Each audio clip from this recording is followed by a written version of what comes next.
man another post and won't be here during the class, but she'll be back. So if you have any questions about the library, you are welcome to put them in the chat box or wait until about 11 when she comes back, and she'll be happy to go through that with you. Thanks, Amber. Thank you. Thank you guys. Enjoy. Love these classes. I'm glad to hear that. I have a few of your crafts around my house that I made at the library. Oh, So, good. yeah. Send us pictures because we always like to see the finished product. Here's one thing I made a few years ago. Oh, yeah, I remember that. A jar with leaves. Yeah. And I also made a really cool wreath that's on my door. And make sure you post about those things on social media so That's that a good idea. I should do that. people in the community can see how much good our library system does for the public. You know, it's important to keep the funding streams. Okay, good morning, you lovely people, and thank you for joining me for the drawing series. Today, we're gonna take our drawing to the next level. So up until now, we've talked quite a bit about being able to see and capture 5 values. Today, we're gonna apply that to multiple objects in a still life setting. So part of the class, I'll be sharing my screen and you'll still be able to see me. Hi, Derek. You'll still be able to see me and everyone else up in the corner. And for part of the class, you'll be watching me draw on the camera that says easel view, and I'll spotlight that. So during easel view, when I'm drawing, if you want to see me talk and everyone else, then you just click the gallery speaker in the top right corner. And when you click that, you'll see all of our little faces, Hollywood Square style, plus easel view highlighted, okay? Now, during the course of the class, if I'm going too fast for you, just give me a wave or give me a thumbs down. And if I say thumbs up if you're caught up, give me one of these. So you don't actually have to push the feature on Zoom to put your thumb up. You can just do it like this because I'll be watching you during the whole class. And I would prefer that you keep your screen turned on so that way I can see you and I can judge how quickly or how slowly to take the class, okay? Any questions before we begin? No? Okay, wonderful. All right, so when you're doing a still life, you're doing more than one object. So if it's a single object, then it's just a study. A still life is when you group a bunch of objects together. So the first thing we're going to refresh is the concept of 5 values from dark to light. So looking at this photo I have on my easel here, and you may need to take your glasses off or squint. Looking at the photo, where do you see the darkest dark? Something that would be as dark as this. Lower. Yeah, front. On the tablecloth, right. Right there. Oh, under the apple, yes. Yeah, where the apple and the pitcher both meet the tablecloth, right there at the bottom. Those, yeah. Okay.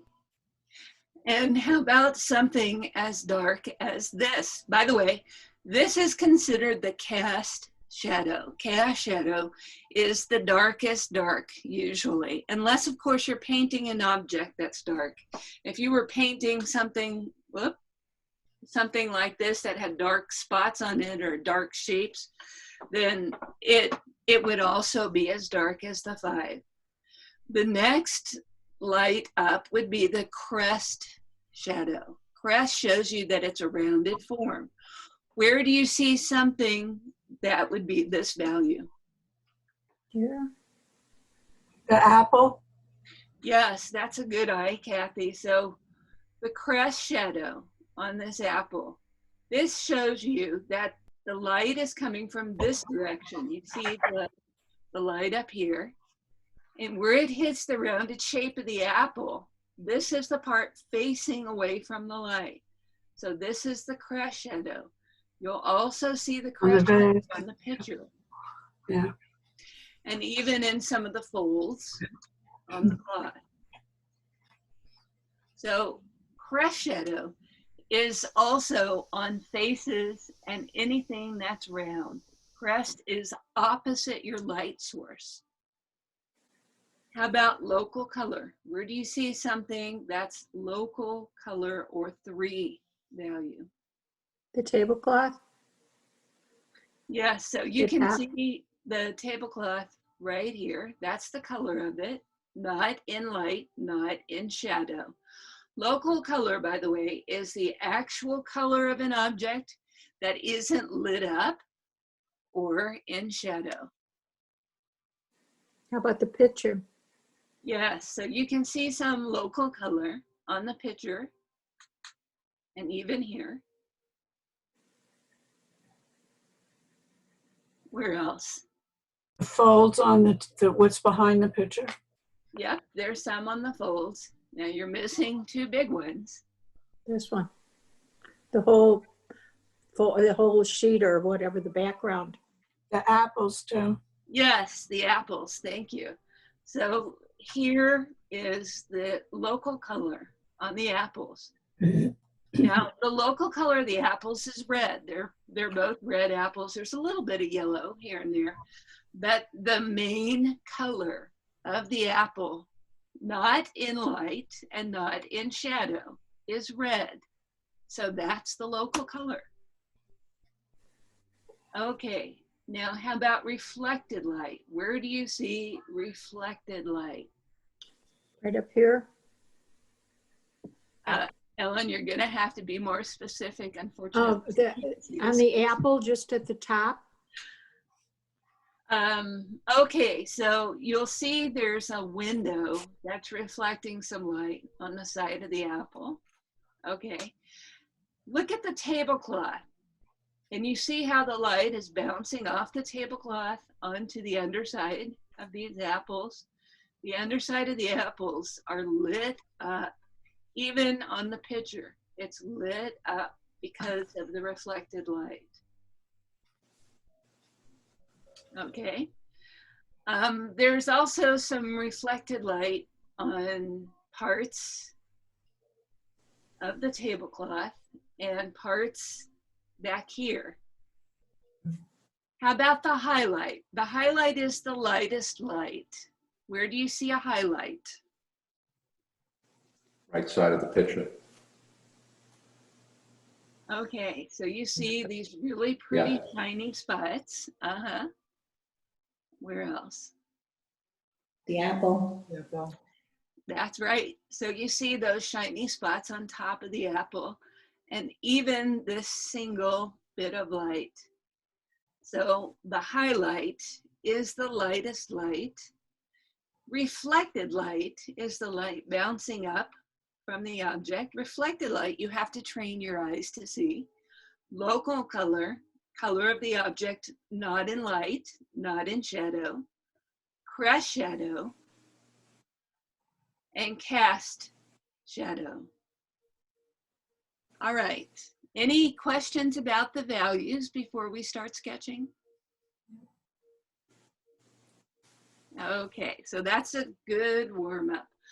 So for the rest of our class, we're gonna make a sketch that looks something like this. We're gonna position the objects in relation to each other and then work on the values. So we'll start off. Sean, Yes. Sean, excuse me. Would you mind showing me the crest shadow again on the drawing? I missed that before.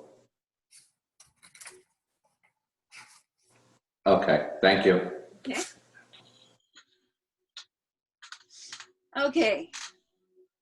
So I'm going to teach you a shorthand trick. This is called sighting, and it's a way to gauge measurements. It's not a ruler, and it's not perfect, but it gives you the impression. So when you're doing a still life, and it's pretty much the same size as what you're sketching, then you can take a measurement using your pencil. So this apple, what I'm going to measure, every other measurement based on. Now, you don't have to do this. I'm about to share my screen with you and you'll have a close-up view and you can do it then. I'm just going to show you the technique and then I'll walk you through it for you to do it. So here's the measurement and I'm going to come to my drawing and I'm going to put a little mark. That's roughly the same size. So this is the same as this. That helps me get the height of the apple. So I can see that the apple is roughly that tall. And then I can compare the height to the width by measuring the widest part. And what a surprise, they're actually about the same. So come to here, rotate, and I can see that the width of the apple is going to be roughly about from here to here. So that helps me sketch the apple a little more proportionately.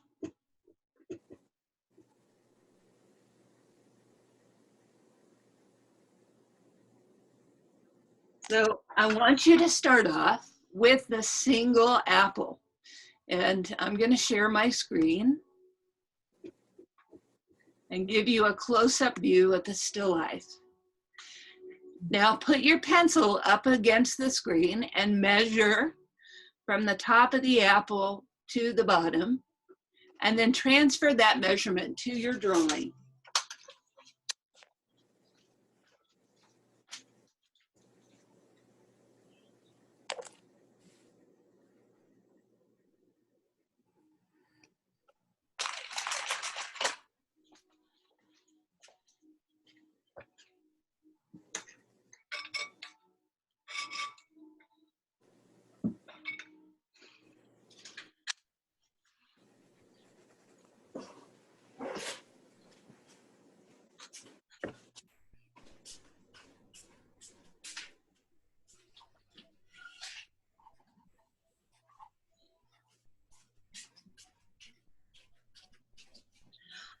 All right, so once you have the height of the apple, then measure the width at the widest point and put that in place, and you should be able to sketch the apple.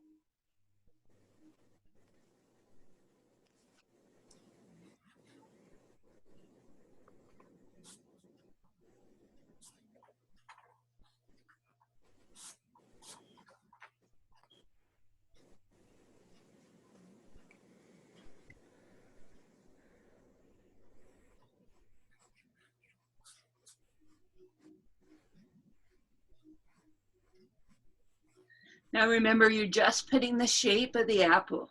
Don't worry about the values. Okay, I'm gonna stop the share. Now coming back to my easel here, I have the one apple in place. Now I'm going to place the second one based on where the first is. Notice that this apple overlaps this apple. So first thing I'm going to do is gauge the height. And I can see that this apple is slightly smaller than this apple. You see that difference in height? Another way to do this is if you can put your pencil outstretched, you can see that there's a full pencil width higher on this apple than this. So that'll help me place about where this apple goes. So again, I just put the pencil up here and I can see here's the top of the first apple. Here's the top of the second apple. So if I put the pencil in the same place, it helps me get where the other apple would be. Now the bottoms of both apples line up. So I can see the bottom of this apple is going to be about here. And then to measure the width, I line up my basic unit, rotate, and then I move to the side, and I can see that the second apple is just slightly smaller than the first apple. So I line up the basic unit, rotate, move over to the side, and I can see that that's going to be right about here. So now I have all the information I need to be able to sketch the second apple.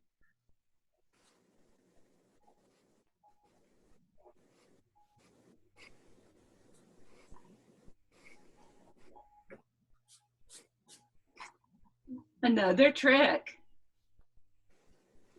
is I look at this shape, this triangle shape between the two apples, and that helps me place about how far this apple is and about the shape of the bottom of the apple. Oh, I'm so glad you talked about that negative space. I never think of that. That helps. Yeah, me. negative space. That's exactly what it's called. You're correct. And it helps you to simplify the positive form. Okay, I'm going to share the screen, and you can sketch your second apple.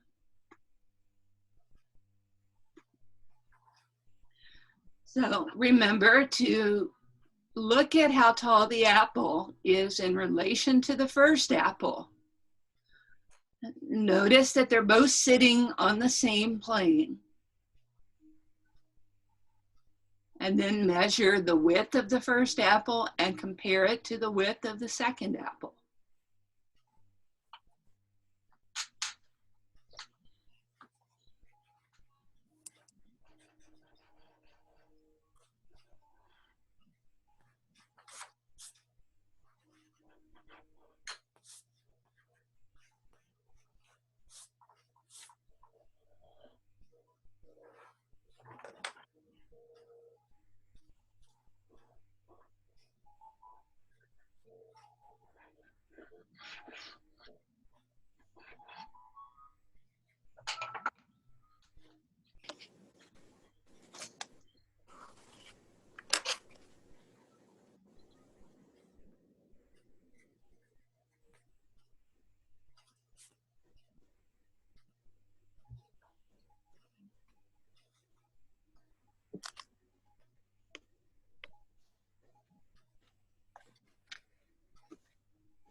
Okay, so I'm going to stop the screen sharing.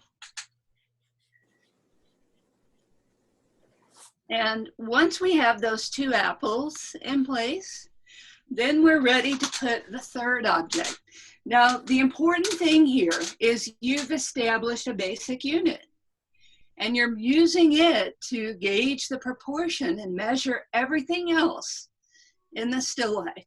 So I do the same thing when I'm painting a still life from direct observation. I immediately take a look at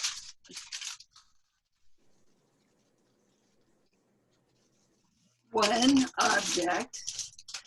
In this case, I think it was probably the height of the teapot, and I use it to measure all the cups and saucers and try to get them in proportion based on this one central object.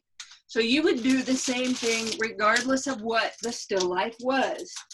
If it's a glass with grapes or apples, you know, same concept. You establish a basic unit, and then you use it to gauge the proportion and measure everything else.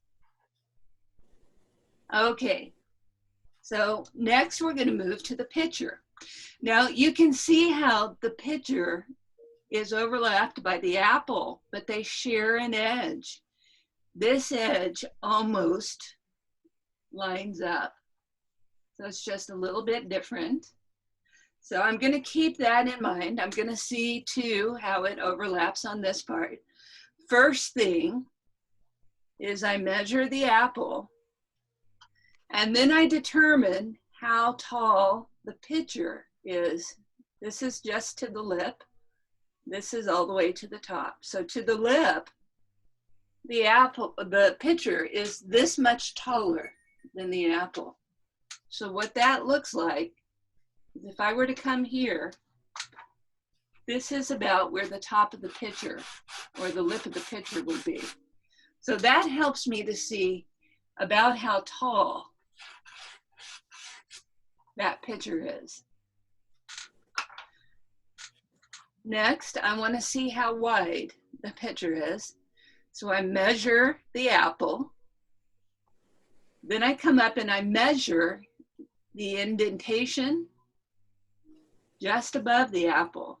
And it's about the same width as the apple.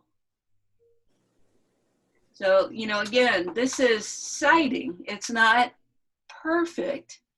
It just gives you a rough idea. It's a guesstimate. Now I want to see about how far the pitcher goes past the apple. So I line up my basic unit with the apple, which is always the first step. Then I slide it over and I see that the pitcher is this much further than the apple. So here's the apple, here's this much further, and I make a little mark. This shows me that the side of the pitcher comes to about here. Now I have all the information I need to be able to sketch the picture. Here's the indentation. From this indentation, I can see the shape of the pitcher goes up, then it goes at an angle, then it comes down. There's the top part of the pitcher.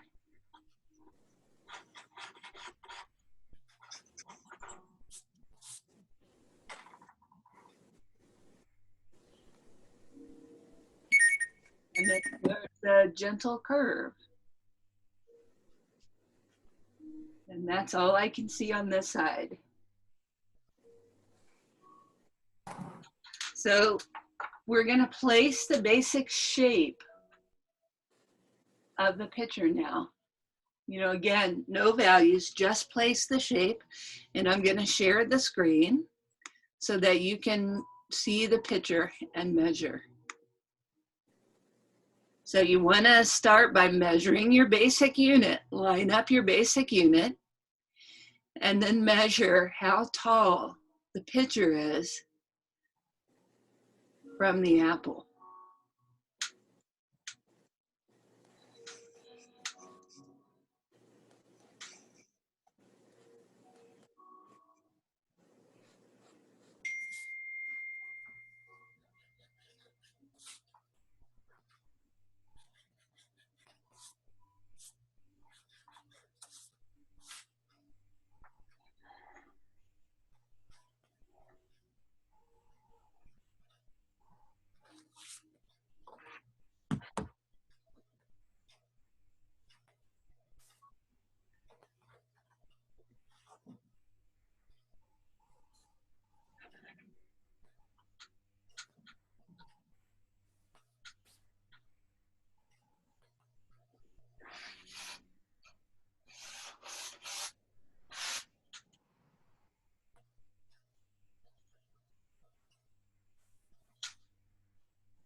if you finished with the picture, then take a minute and go ahead and put some of the cloth, the folds in the fabric, and any shapes in the background that you want to include. And I'm going to leave this up for another minute and give you time to get some of those folds.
Okay, last minute, do your finishing touches.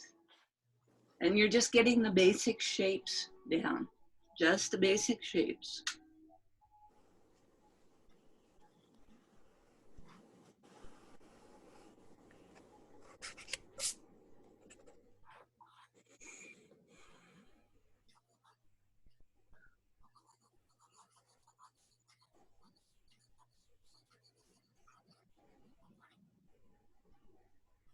Okay, I am going to stop the share.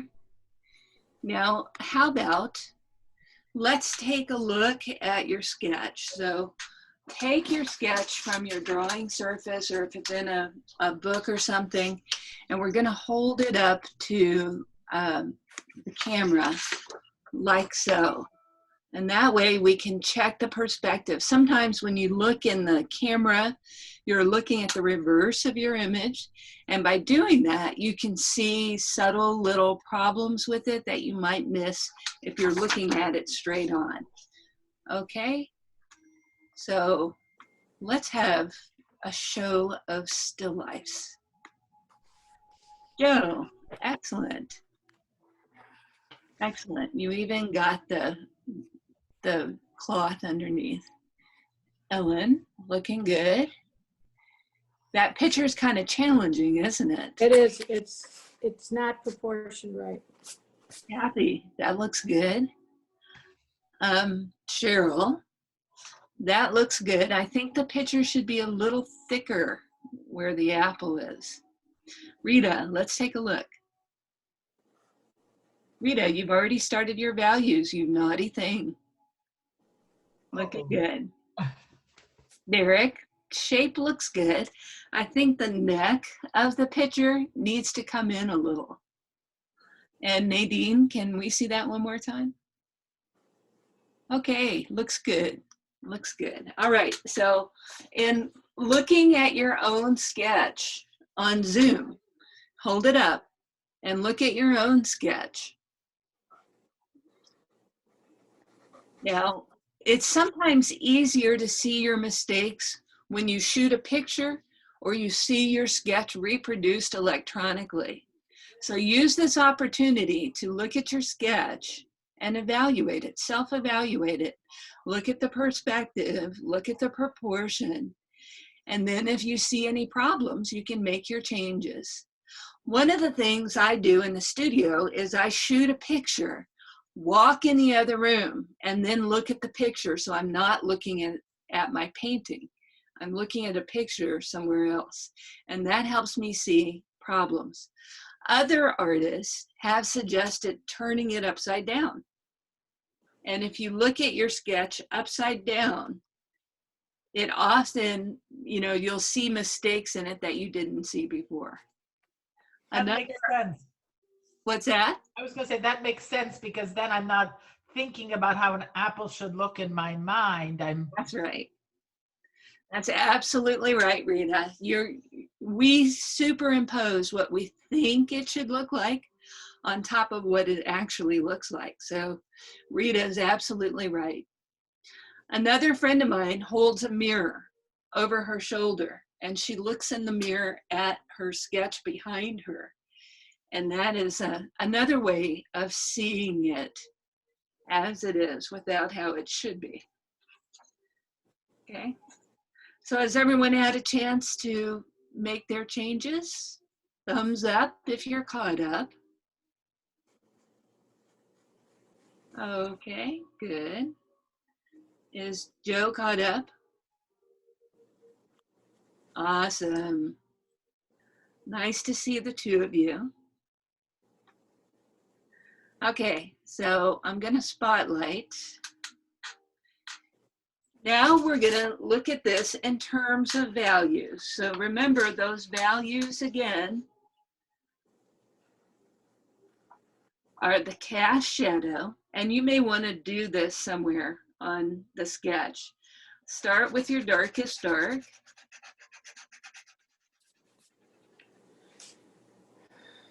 And this is the cast shadow.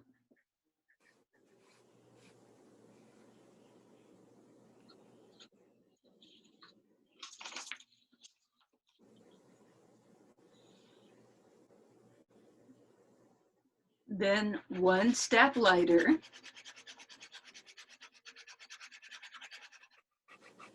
And this is the crest shadow.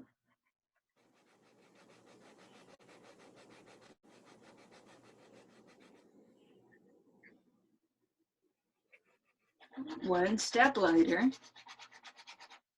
And this is a middle value. And it's local color. Local color is not in light, not in shadow. So it's smack dab in the middle.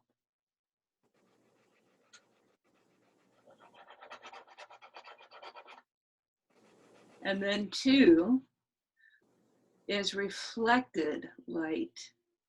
So now we're moving to the lights.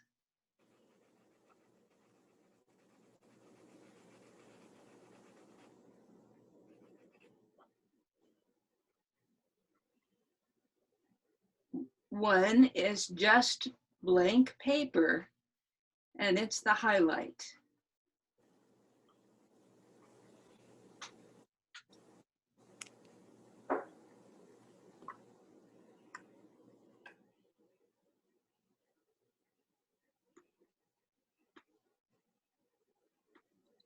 All right, So starting off with the darkest dark, and in sketching as well as in most painting, you always work from dark to light.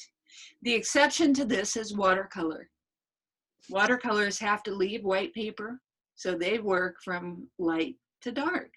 Everyone else, oils, acrylics, pastels, and so forth, always starts with the darkest darks and works your way to the lightest light. The reason is it helps you gauge the other values based on the dark.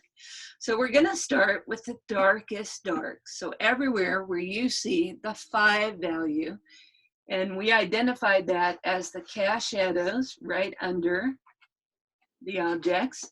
We identified that as the dark right down here in the bottom and anywhere else you see it. So I'm going to screen share. And you can look at the still life and put all of the 5, the darkest darks, in place. So these are the 5 values right in here.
I have dividers for that purpose.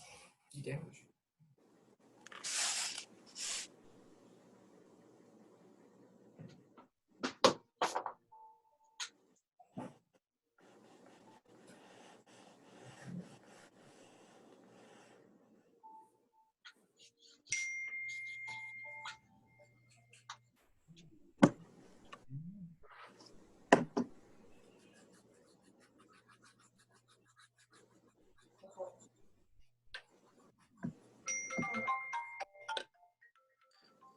Okay.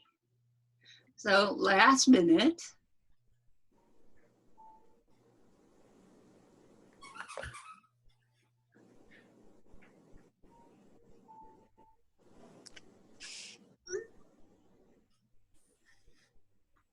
All right, I'm going to stop the share and I'm going to mute you folks. If you have a question, just unmute yourself.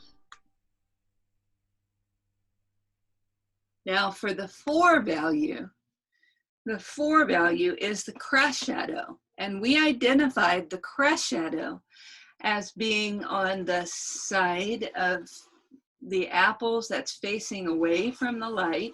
Remember, our light source is coming from this direction. Also on the side of the picture, up in here and up near the top, you'll see there's a lip on the picture that comes about like this and is split down the middle. It's like a spout. So you'll see some darks up in here, darks here, darks here, darks here, that are about the 4, also on the tablecloth. So we're going to capture those and share. I'm going to share my screen. And we'll spend the next few minutes getting the 4s in place. So you can see that lip I was talking about and some of the dark 4s up here and in here, here, and down here. So these are the 4s.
Now go dark on your fours. Most beginners don't go dark enough.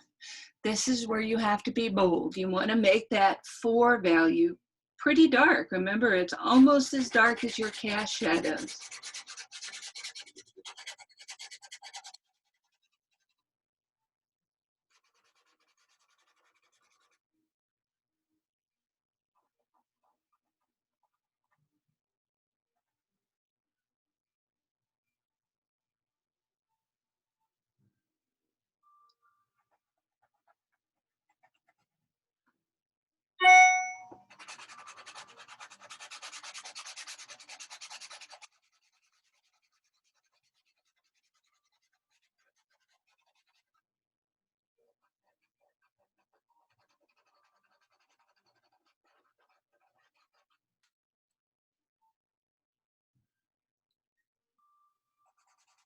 Now you'll notice there's some 4s in the folds of the fabric as well. So once you get the 4s and the obvious places on the pictures and the apples, go up into the folds of the fabric.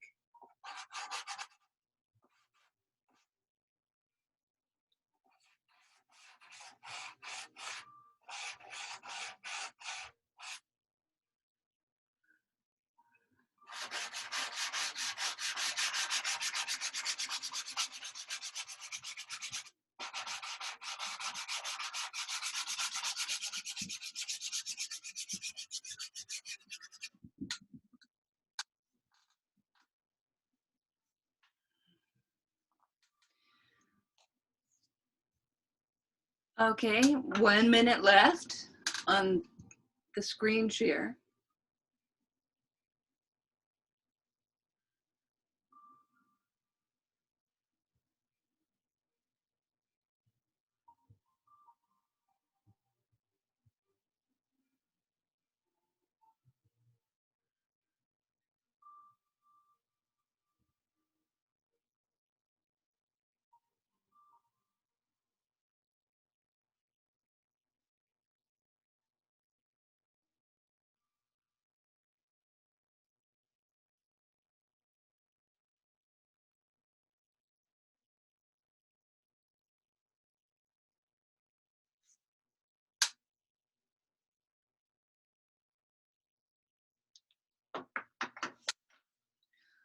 Okay, I'm gonna stop the screen share.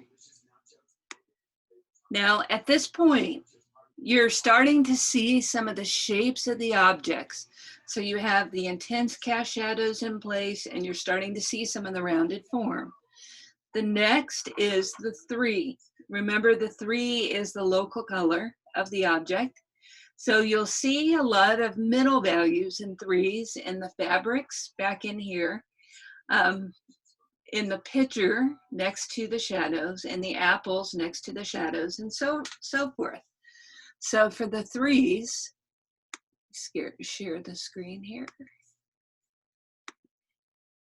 The 3s you're going to be putting in right around here. A lot up in here, here, here, and even in here. So you may spend a little more time doing the 3s than you would be other things.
Sean, could I ask if you could describe the effect of the different angle of your drawing it in?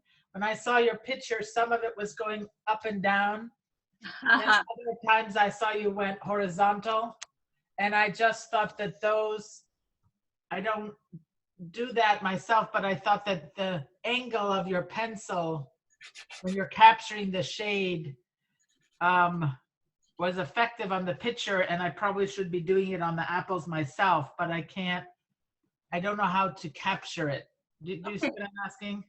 Yes, I'll show you if you guys don't mind watching me for a second.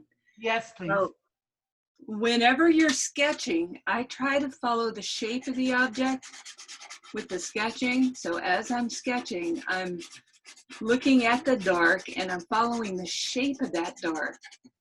So that way, the darks are going to wrap around the object in the same direction I want them to. Here's some of those trees.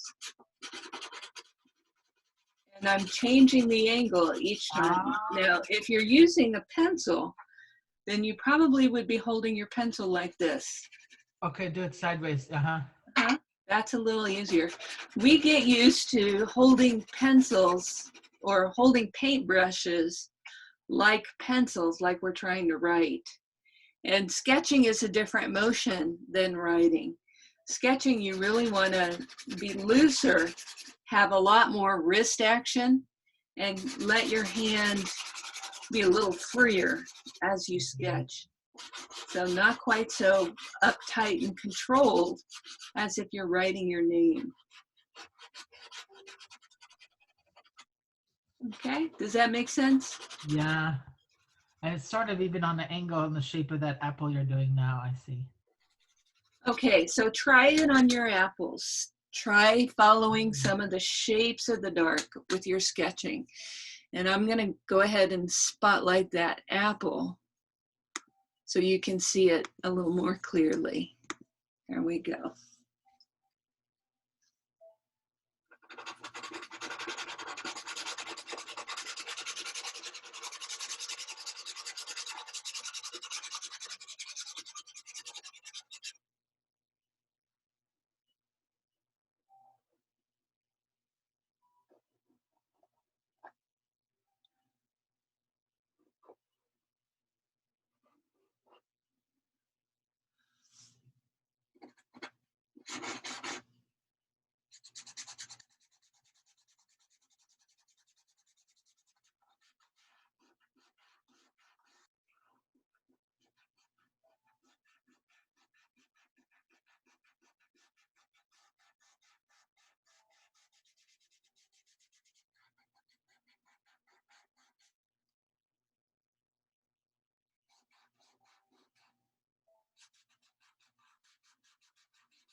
Okay, one more minute, and then we'll move on to the twos.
Okay, so once you have your threes in place, then you've covered everything from dark to medium.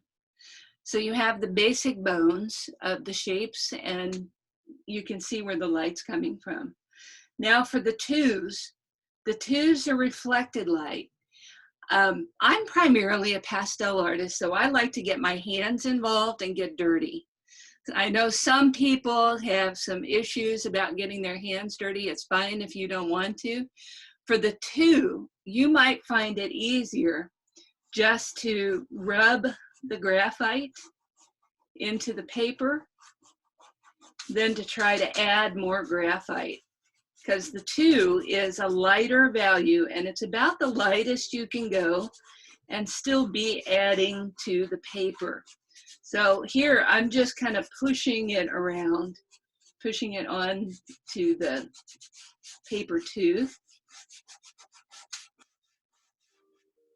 And another choice you have is you can lift up. So here I'm using an eraser and I'm going to lift up some of the graphite that's on the side here. And you can see it doesn't lift it up completely. So I still have a 2 value. So the 3 different ways you can get a 2 are by rubbing with your finger, by lifting off with an eraser, or by lightly sketching with a pencil. So the 2s on our still life are the reflected light that you see here bouncing from the tablecloth to the underside of the apples on both sides. And you can see how the lighter part of the apple is the 2. You can also see it here and here on the picture. This whole shape is reflected light.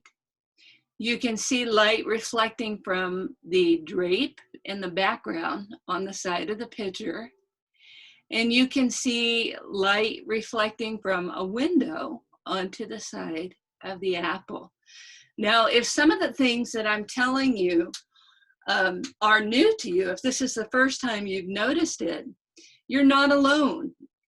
It takes a while for you to train your eyes to see the subtle nuances of light and dark. And so reflected light and crest shadows are things you really have to be trained to see. They're not things that you would just pick out in your normal life. So you're training your eyes right now. The best way to train yourself is by doing still life. The more you paint still lifes, the easier it is for you to see these subtle gradations.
Okay, last minute.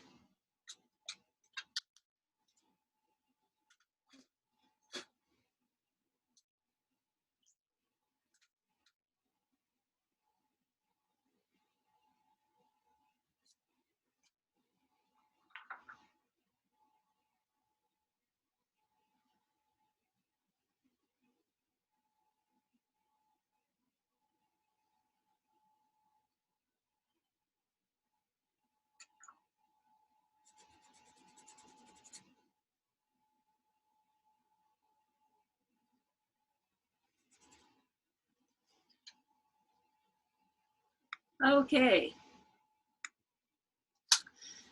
That brings us to the one. The one value is the lightest light, and that's going to be the highlight. Now, probably the only way you can make that show up is by erasing out, and you really have to bear down hard to erase out. So when you want to erase a highlight, you erase it in the shape of the highlight that you see, and you bear down really hard. You dig a groove into the paper pretty much and erase out. So on our still life, the places where you see the highlights are the obvious ones on the apple, but also on the picture. Now for these highlights to show up on the picture, you have to have the background of the picture at least as dark as the fabric. So you're gonna have to play with your values here. Look how the dark edge of the fabric shows off the edge of the picture. And the picture is really a 2. The highlights are a 1. So make sure you have shaded so that you can see a difference between the picture, the background, and the highlights.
Okay, so at this time, any changes you want to make, any final touches, now's your chance.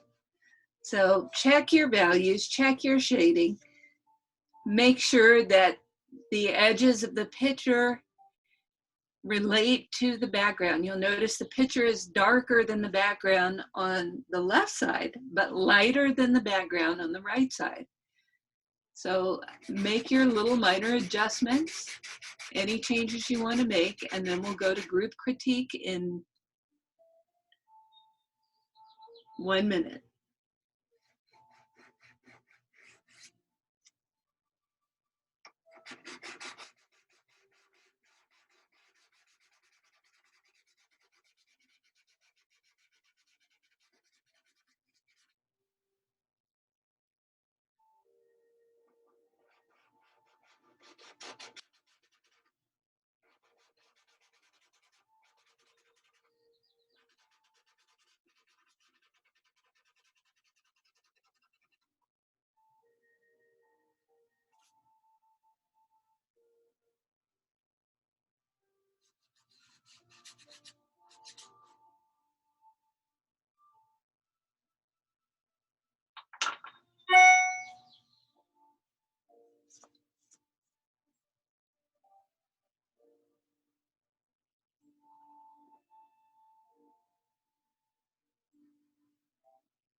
Okay, so as you start to finish up, did anyone have the experience where the more you sketch, the more you start to notice different subtle nuances from light to dark? Yeah, good. So that means you're training your eyes. Your eyes are getting used to seeing some of those gradations that you didn't notice before. Now, in our normal day-to-day lives, we are way too busy to take the time to notice subtle gradations from light to dark. So our brains have grown accustomed to just passing over that information. So for you to draw, you really have to sit still, be centered, and take a good long look at your subject and study it. And that's when you start to notice those subtle gradations from light to dark. All right. So any observations, any comments you guys would like to say before we go to group critique? Feel free to unmute. I have a question. What's the best eraser to use to get those little tiny details to lift them? Do you cut a piece with a razor blade to get a point? That's pretty smart, Joe. And it really depends on what media you're using. So if you're using graphite or pencil, a white plastic eraser is the best eraser. And you can get these at the dollar store. And if you want to have a hard edge on it or a thin edge, cut it. And that'll give you, you know, a little more surface. If you're using pastel or charcoal, a pink pearl eraser or a kneaded eraser works best. Okay, thank you. My pleasure. Okay, so who would like to go first? Who wants to show their work? Kathy. All right, Kathy, you're in the spotlight, my friend. Lift it up a little. Wow. Oh, Kathy. I really like the shading on your vase. The vase looks very volumetric, like you could pour things out of it. Very Tell us nice. something that you think works. The vase was hard. I found it easier to do the apples, and the background was a little hard, trying to get the draping. Mm-hmm. It was a challenge. Okay, good. And is there any part of it that you would do over again if you had the opportunity? No, I don't think so. It was a good practice, though. I enjoyed it. Good. Excellent. Any comments for the lovely and talented Miss Kathy? I think it looks great. Yes, very nice. Thank Very you. nice. The vase, so it's three-dimensional. Very dimensional, yes. Thank Let's you. give her a round of applause. Yay. Yay, Kathy. All right, who would like to go next? Ellen, you are in the spotlight. Oh, Ellen. Nice. Wow, very nice. Goodness. Oh, very nice. Rembrandt would be proud. Oh, right. Ellen, tell me something that you think is working. I like the apples, and I like the idea that you showed it to follow the shape when you're sketching. The vase, I am not happy with, so. Okay, fair enough. I like the reflected light Mm-hmm. you have on the vase and the apples. Too. That really adds a dimension to them and makes them look very believable and round. Thank you.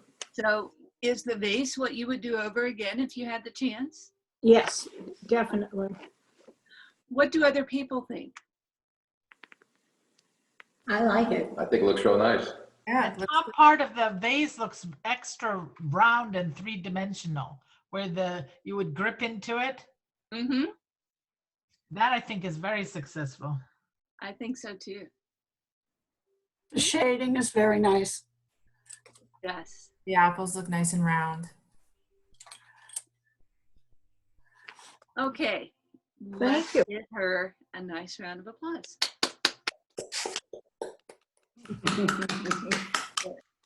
Good work. All right. Who would like to go next? I'll go. All right, Nadine. Okay. You're in the spotlight. Oh, Oh, Nadine. wow. Oh, wow. Wow, nice. So lovely. Your fours and your three shadings are really great. I'm afraid to do it dark like you did. I had trouble with the vase. The vase I keep wanting to start over, It looks so nice. but I like where I was going with the shading. Mhm. And I could do this probably for hours, but my eyes are getting funny. Yes, that Yeah. will happen. It's good to limit yourself to 3 hours at the most, and then take a break. Yeah. Nadine, I'm looking at this. It's just so volumetric. You really captured the values. Thank And you. I love that you were so bold. What Thank is your favorite part?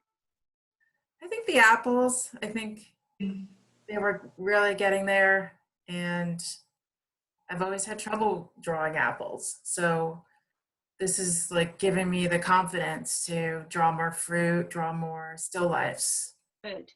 Yeah. Good. And is there anything you would do differently? You mentioned the picture. I think my proportions could be better. I would go back and redo it again. But I like it so far. I like it. All right. Any comments? Oh, beautiful. Deeply, very nice. It's soft looking. It's just very appealing, very appealing. Thank I you. like the stems of the apples too. I know. Mhm. Beautifully done. Thank Give you. her a round of applause. Good job, Nadine. Thank you. Lovely. Okay. Derek, you're being awful quiet. Okay. Down here. Spotlighting you. Oh, Derek. Oh, wow. Oh, very nice. Nice. Good. I Derek. like the crease in the tablecloth is very dramatic. Mhm. Yeah, I was a fan of Dramatic, that. don't you think? You did it well. Did you Thank you. use charcoal? Yes. Beautiful. So tell us something that works for you. What do you like? The crease that she mentioned in the tablecloth, that worked well. And I do like the apples. I think they're nice. Good proportion on them. I'm still a little iffy on the base. You know, like you mentioned earlier, the neck, so I tried to bring that in a little bit. You did. You did a good job. Your base is symmetrical. So you did a really good job making that base. Cool. Thank you. Yeah. All right. Any comments for Derek? Nice. He has a Van Gogh quality to it. Yes. He does. Ah, Yeah, it's actually very cubist. Very bold. Very bold. Very dramatic. Mhm. I love how bold you are. Yeah. Yeah, I love that, Derek. You are very bold. Absolutely. Let's give him a round of applause. Nicely done. Thank you. Okay. Arlene and Joe, do you guys want, oh, you just disappeared. Okay. Cheryl, Oh, would you like to come in? Mm. Okay, Arlene and Joe, you'll be after Cheryl. Okay, who are we doing? All right, Cheryl, that looks lovely. Wow. Very nice. My goodness. very nice. Tell us something that you think is working. I think I like the water like we do from the darkest then to the highlight, so that they make me to think like it in a gradual way, so that I don't draw like all over the place. Right. Yeah, but Yeah, I do have one challenge, like when I see the color of the object, when the color of the object is light, then like the darker one. For example, like the apple, like one apple is kind of a light color, and the other one is more dark. So it's kind of confusing to me, like whether they are the shadow or the light, or whether they are actually the color of the apple. So I don't know how to illustrate that from the drawing. good. Okay, well, that's a good challenge, and that's what you face with every still life. So parts of the apple are going to be darker, parts will be lighter. Look at it in relationship to what's behind it and what's beside it, and base it on that. And like you said, when you work methodically from dark to light, then you have your darks in place and you can compare the other values to it. So just keep it up, Cheryl. You're really doing it. Thank you. One of the things I love about your piece is where you had your fingers, all of the reflected light on the side of the vase. You nailed that, and on the apples too. Yes, it really looks dimensional. Mm-hmm. I like where the two apples meet, Cheryl. Yeah. That transition between one to the others is very good. Yes, it's gorgeous. Thank you. Really Those gorgeous. apples do look edible. Oh, Thank you. They do. best compliment, I guess. Yes, they do. Let's give her a Very round nice. of applause. Good job, Cheryl. Okay, Arlene and Joe, I'm putting you guys in the spotlight. Who wants to go first? You have. Oh, wow. Oh, wow. Joe did Wow. well, right? Tell us They look something that you think is working. I'm sorry, they're more like oranges. This is the first time I ever had to draw an apple. They don't look like oranges at all. Just tell them what you think is working. Oh, I'm sorry, I didn't hear that. What's working? Maybe some of the shading. What's not working, I could have done a better job on the proportions of the vase and the apples, but we've actually never done this before like this, so this is not bad. Joe, that's really beautiful. You did a wonderful job with that. What do other people think? Oh, Very yeah. Very nice. Very, very nice. I like the tablecloth a lot. Yeah. I like the fabric behind the picture. Mm-hmm. That's very good. That really looks like fabric. Sure does. It really adds to it. It pops out the picture and the apples. Thank you. Let's give Joe a round of applause. You did great. Nicely done. And Arlene, would you like to put yours up? It's the first time I drew with charcoal. Oh, what did you think? Did you like playing with charcoal? I liked playing with it. I love having my hands in everything. But it was a little overwhelming, but fun. Good. Well, the apples look really good. I can see the play of light on the apples. Tell me something that you think is working. I don't know. I was starting to get the differences in the shading, but the charcoal was a little rough to work with. So, but I had fun. So that was good to work with. Any comments for Arlene? Just a lovely, and your hands are beautiful. Oh, wow. Get into my work. We went from pencils to these, and we don't know how to use these, so it's a little tricky. Well, now you do. You learn by diving in and getting your hands dirty, that's for sure. That's right. Let's give Arlene a round of applause. Good job to both of you. Okay, and Rita, did you want to come in and, oh, look at you with your color and everything. You're so cute, I love it. I had the pink and a yellow pencil Oh, on my wow. desk, so I was too tempted when I was staring at that photo. I know, I don't blame you. So tell us something that's working. I think the smaller apple looks round, but the picture I would do that again. It looks like a block instead of anything three-dimensional. Okay, all right, fair enough. So what do other people think?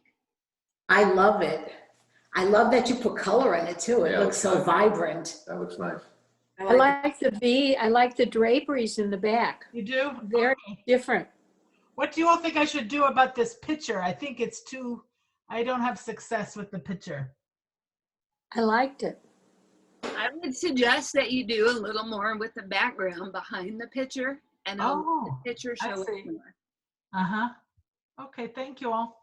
Let's give Yeah, Rita a nice round of applause. Thank you. And Derek, did you want to say something? I was gonna say I like the V part of the picture there. It kind of comes in. Mm-hmm. Yeah, the little at the top there. I really like that. Yeah, pulls your eye right in, Mhm. doesn't it? Yeah. Okay. Good job, Rita. Thank you all. Okay, so now that you're in the habit of seeing 5 values from dark to light, do this again, because the more you do this, the more you create those new neural pathways and the more you train your eyes to see. And before long, you will be putting Rembrandt to shame. You promise? Well, if you keep it up. Malcolm Gladwell says it only takes about, 50,000 hours. Oh, that's all? That's it, and you can become a master. I do teach still life classes, and I have one coming up at Dunedin Fine Arts Center from 1 to 4 on Monday afternoons. So if you're looking for something to keep you off the streets and out of trouble, It's a beginner still life class. So you start from an actual still life. You're placed 6 feet apart. Everyone wears a mask, and you draw from start to finish. So keep that in mind. Clearwater Library has asked me to do a series of some fun classes. So the next project that we're doing is going to be a mosaic. And it's sea glass and seashells using an acrylic on a clear piece of glass. Now, the way this works is you pick up a kit, and the kit contains everything that you need to do this project. And then you log on to the Zoom class, and I take you step by step to making the project. Now, you don't have to do the wave. You could do a heart or a star or any shape you wish. But I'm going to show you how to do this really cool wave. And you can give it as a gift or use it to capture some of your mementos from the ocean. So if you have some special seashells, you can include them, or some little findings. Otherwise, you just pick up a kit from the library and do it that way. I'm not sure if they will mail you the kits. No. Out of town. Oh, no, says the voice of God. And because I anticipate this to be a pretty popular class, we're actually going to do a lottery for this because we only have 20 kits. So you just sign up and put yourself on the waiting list, and then we'll do a random lottery draw for that class. Perfect. Amber, when is it? When is the class? It's November 8th, which is a Saturday at 12:30. All right. We'll pull the lottery like November 2nd, November 3rd. Thank you. These are wonderful classes. Wonderful. Where's the location of the library? I'm sorry? To pick up the kit, if we get the lottery, where is the location of this particular library? We let you choose which library you want to go pick it up at, and then we transport them there. Oh, okay. Thanks. Cool. Amber thinks of everything. It sounds like even that helped. I know. That is so nice, Amber. Stop. My goodness. Try to make it easy for people. You certainly do. Okay, lovely people. Thank you for participating in today's